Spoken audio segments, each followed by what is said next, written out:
This video will clearly explain Grover's algorithm, a foundational concept in quantum computing.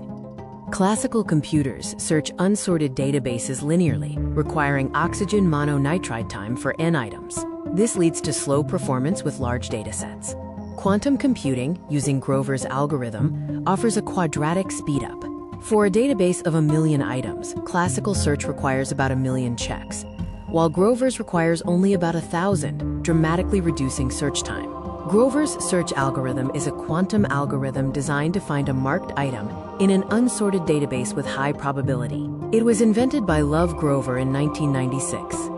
The algorithm works without prior knowledge of the data structure, utilizing quantum superposition and interference, and is applicable to decision and optimization problems. This slide illustrates the difference between classical and quantum search methods. Grover's algorithm relies on several core quantum principles. These include superposition, which evaluates all inputs simultaneously, and the oracle function, which marks the correct solution. It also uses amplitude amplification to boost the probability of the correct state and quantum interference to suppress incorrect states. The steps of Grover's algorithm are not shown here.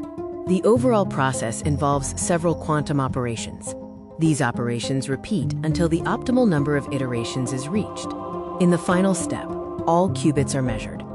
The outcome is that the target state appears with a high, though not guaranteed 100%, probability. This probability increases with the optimal number of Grover iterations.